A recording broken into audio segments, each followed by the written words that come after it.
mature, more wealthy, more sophisticated, someone who was at home in the exciting, fast-paced cities of the world. Well, after all, Kevin was only a farm boy at heart. Dressed in designer jeans and a plain white t-shirt, Sally drew back the curtains. When her eyes had adjusted to the glare, she looked out on a perfect Swainsdale morning.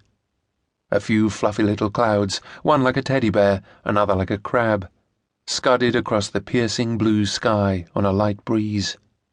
She looked north up the broad slope of the valley side, its rich greens interrupted here and there by dark patches of heather and outcrops of limestone, to the long sheer wall of Crow's Scar, and noticed something very odd.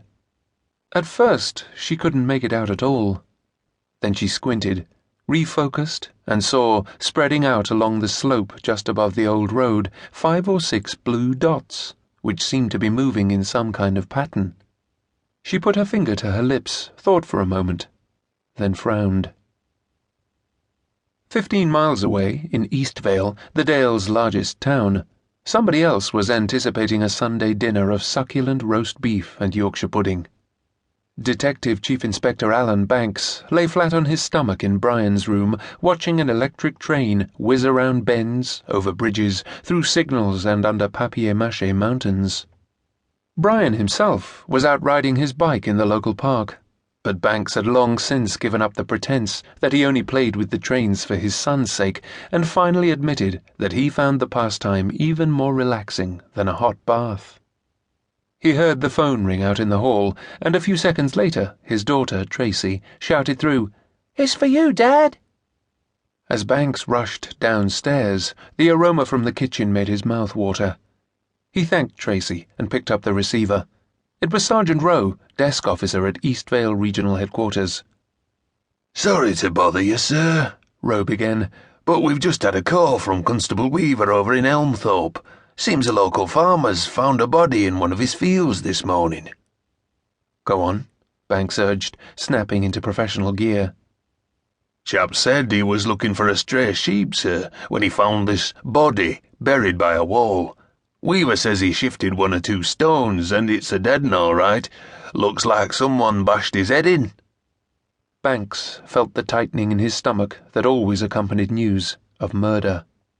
He had transferred from London a year ago, sickened by the spiralling of senseless violence there, only to find in the Gallows View case that things could be just as bad, if not worse, up north. The business had left both him and Sandra emotionally exhausted, but since then things had settled down. There'd been nothing but a few burglaries and 1 case of fraud to occupy his attention, and he had really begun to believe that murders, peeping toms, and vicious teenagers were the exception rather than the rule in Eastvale. "Tell Constable Weaver to get back up there with as many local men as he can muster and rope off the area. I want them to start a systematic search, but I don't want anyone else closer to the body than 10 yards. Got that?" The last thing he needed was 6 flatfoots trampling down the few square feet where clues were most likely to be found. "Tell them to put everything they find into marked envelopes," he went on. "They should know the procedure, but it won't do any harm to remind them, and I mean everything. Used rubbers, the lot. Get in touch with Detective Sergeant Hatchley and Dr. Glendenning. Tell them to get out there immediately.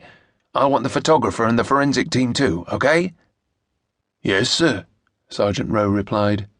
He knew that Jim Hatchley would be enjoying his usual Sunday lunchtime pint in the Oak, and that it would give Banks a great deal of satisfaction to interrupt his pleasure. "I suppose the super's been informed?" "Yes, sir. It was him as said to tell you." "It would be," Banks complained. "I don't suppose he wanted to miss his Sunday dinner."